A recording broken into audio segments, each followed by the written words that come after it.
ಈ ದಿನ ಏನು ಹೇಮಗಲ್ ಕುರುಗಲ್ ಪಟ್ಟಣ ಪಂಚಾಯತಿ ಒಂದು ಫಲಿತಾಂಶ ಒಂದು ರಿಸಲ್ಟ್ ಆಗಿತ್ತು. ಆ ರಿಸಲ್ಟ್ನಲ್ಲಿ ಏನು NDA ಮೈತ್ರಿ ಅಭ್ಯರ್ಥಿಗಳು 10 ಜನ ಬೆಂಬಲಿಗರಾಗಿ ಗೆದ್ದು ಬಂದಿದ್ದಾರೆ. ಅವರಿಗೆ ಮೊದಲನೇದಾಗಿ ಶುಭಾಶಯ ತಿಳಿಸ್ತಾ, ಸ್ವತಂತ್ರ ಅಭ್ಯರ್ಥಿಗಳಿಗೂ ಸಹ ಅವ್ರಿಗೂ ಯಾವುದು ಧೃತಿಗಳ ಅವಶ್ಯಕತೆ ಇಲ್ಲ. ಮುಂದಿನಲ್ಲಿ ನಿಮ್ಮನ್ನು ಪಕ್ಷ ಜವಾಬ್ದಾರಿ ಕೊಟ್ಟು ನಿಮ್ಮನ್ನು ಮುಂದಿನಲ್ಲಿ ಪಕ್ಷ ನಿಮ್ಮ ಜೊತೆ ಪಕ್ಷ ಇರ್ತದೆ, ಮತ್ತೆ ಪಕ್ಷದ ನಾಯಕರಾದಂಥವರು ಇರ್ತಾರೆ. ಅವೆಲ್ಲ ನಿಮ್ಮ ಜೊತೆ ಇರುವಂಥ ಕೆಲಸ ಮಾಡ್ತೀವಿ. ಯಾವುದೇ ಕಾರಣಕ್ಕೂ ನೀವು ಸೋತಿರೋ ಧೃತಿಗಳು ಗೆದ್ದಿರೋವರು ಜನಕ್ಕೆ ಅವೇನೋ ಒಂದು ಆಶ್ವಾಸನೆ ಕೊಟ್ಟಿರ್ತೀವಿ. ಒಂದು ವಾರ್ಡ್ ವೈಸ್ ಅಲ್ಲಿ ಇರ್ಬೋದು, ಗ್ರಾಮಗಳಲ್ಲಿರ್ಬೋದು, ಕೆಲವೊಂದು ಸಮಸ್ಯೆಗಳಿರ್ತದೆ. ಆ ಸಮಸ್ಯೆಗಳನ್ನೇನೋ ಒಂದು ಜನಕ್ಕೆ ನಾವು ಒಂದು ಆಶ್ವಾಸನೆ ಕೊಟ್ಟಿರ್ತೀವಿ. ಆ ಒಂದು ಕೆಲಸಗಳನ್ನ ಈಡೇರಿಸೋಂಥ ಕೆಲಸ ಮಾಡ್ಲಿಕ್ಕೆ ಗೆದ್ದಿರೋಂಥ ಅಭ್ಯರ್ಥಿಗಳು. ಆಮೇಲೆ ನಮ್ಮ ವಿರೋಧ ಪಕ್ಷದಂತ ಕಾಂಗ್ರೆಸ್ ಪಕ್ಷದಲ್ಲಿ ಏನೋ ಒಂದು 6 ಜನ ಗೆದ್ದರೆ, ಮತ್ತೆ ಪಕ್ಷೇತರ ಅಭ್ಯರ್ಥಿ ಏನೊಬ್ರು ಗೆದ್ದಿದ್ದಾರೆ. ಅವರು ಸಹ ಅಷ್ಟೇ ಜನಕ್ಕೆ ಏನು ಆಶ್ವಾಸನೆ ಕೊಟ್ಟು ಬಂದಿರ್ತಾರೆ, ಅಲ್ಲಿ ಅವ್ರಿಗೂ ಪ್ರಾಮಾಣಿಕವಾಗಿ ಕೆಲಸ ಮಾಡುವಂತ ಕೆಲಸ ಮಾಡಲಿ. ಹೇಮಗಲ್ ನಮ್ಮ ಪಟ್ಟಣ ಪಂಚಾಯತಿ ಮೊದಲನೇ ಬಾರಿ ಆಗಿರೋದ್ರಿಂದ ಒಂದು ಅಭಿವೃದ್ಧಿ ಕೊಂಡೊಯ್ಲಿ ಅಂತ ಈ ಒಂದು ಸಂದರ್ಭದಲ್ಲಿ ಆಶಿಸ್ತಾ ಇದ್ದೀನಿ. ಏನಿವತ್ತು ನಮ್ಮ JDS ಪಕ್ಷದಿಂದ ಒಂದು 4 ಜನ ಗೆದ್ದು ಬಂದಿದ್ದಾರೆ, ಮತ್ತೆ BJP ಪಕ್ಷದಿಂದ 6 ಜನ ಗೆದ್ದಿದ್ದಾರೆ.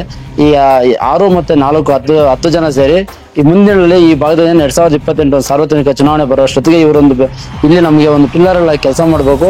ಪಕ್ಷ ಸಂಘಟನೆಯಲ್ಲಿ NDA ನಾಳೆ ದಿವಸ 2028ರಲ್ಲಿ ಯಾರೇ ಅಭ್ಯರ್ಥಿಯಾಗಿ ಬಂದರೂ ಕೂಡ ನಾವು BJP ಆಗಲಿ JDS ಆಗಲಿ ನಮ್ಮ ಪಕ್ಷ ಗೆಲ್ಲೋದೇ ನಮಗೆ ಒಂದು ಮಾನದಂಡ ಆಗಬೇಕು. ನಾವು ವಿರೋಧ ಪಕ್ಷ ಇಷ್ಟು ದಿನ ಏನು ವಿರೋಧ ಪಕ್ಷದಲ್ಲಿ ನಾವು ಬರ್ತಾ ಇದೀವಿ, ಈಗ ಇಲ್ಲಿ ಸ್ಥಳೀಯ ಸಂಸ್ಥೆ ಚುನಾವಣೆಯಲ್ಲಿ ನಾವು ಅಧಿಕಾರ ಹಿಡಿಯುವಂತ ಕೆಲಸ ಆಗ್ತದೆ. ನೀವು ಅವ್ರ ವಿರೋಧ ಪಕ್ಷದಲ್ಲಿ ಅವ್ರು ಇರ್ತಾರೆ, ಕಾಂಗ್ರೆಸ್ ಅವರು ಇರ್ತಾರೆ. ಅವ್ರನ್ನ ಮುಂದಿನಲ್ಲಿ ಎಲ್ಲಾರನ್ನೂ ವಿಶ್ವಾಸ ತಗೊಂಡು ಬಹಳ ದೊಡ್ಡ ಮಟ್ಟದಲ್ಲಿ ಪಕ್ಷ ಗೆದ್ದು 28ಕ್ಕೆ ನಾವು ಒಂದು ಸಾರ್ವತ್ರಿಕ ಚುನಾವಣೆ ಇಲ್ಲಿ BJP JDS ಮೈತ್ರಿ ಅಭ್ಯರ್ಥಿ ಗೆಲ್ಲುವಂತದಕ್ಕೆ ನೀವೆಲ್ಲ ಒಂದು ಪಿಲ್ಲರ್ ಕೆಲಸ ಮಾಡ್ಬೇಕಂತ ಈ ಒಂದು ಚುನಾವಣೆ ಫಲಿತಾಂಶದಲ್ಲಿ ಸೋತಿರೋರು ಯಾವುದೇ ಕಾರಣಕ್ಕೂ ಧೃತಿಗೆಡಬಾರ್ದು. ಅವ್ರ ಜೊತೆ ಪಕ್ಷ ಇರ್ತದೆ, ನಿಮ್ಮ ಜೊತೆ ನಾಯಕರು ಇರ್ತಾರೆ, ಎಲ್ಲ ಇರ್ತಾರೆ. ಎಲ್ಲರೂ ಒಗ್ಗೂಟಾಗಿ ಕೆಲಸ ಮಾಡ್ಕೊಂಡು ಹೋಗೋಣ. ಎಲ್ಲರೂ ಮುಂದಿನಲ್ಲಿ 28ಕ್ಕೆ ನಾವು ಸಾರ್ವತ್ರಿಕ ಚುನಾವಣೆ ಗೆಲ್ಲಂತ ಕೆಲಸ ಮಾಡೋಣ. ಎಲ್ಲರೂ ಒಗ್ಗಟ್ಟಾಗಿ ಅಭಿವೃದ್ಧಿ ಹತ್ತ ಹೋಗೋಣ ಅಂತ ಈ ಒಂದು ಸಂದರ್ಭದಲ್ಲಿ ತಿಳಿಸಕ್ಕೆ ಇಷ್ಟಪಡ್ತಾ ಇದ್ದೀನಿ. ನಿಮ್ಗೆ ಫಲಿತಾಂಶ ತೃಪ್ತಿ ತಂದಿದ್ಯಾ? ತೃಪ್ತಿ ತಂದಿದೆ, ಬಟ್ ಒಂದ್ ಸ್ವಲ್ಪ ಬೇಸರನೂ ಇದೆ. ಯಾಕಂದ್ರೆ ಇನ್ನೂ ನಾವು NDA ಈ ಗ್ರಾಮಾಂತರ ಪ್ರದೇಶದಲ್ಲಿ ನಾವೇ ಇದ್ದಿದ್ದು.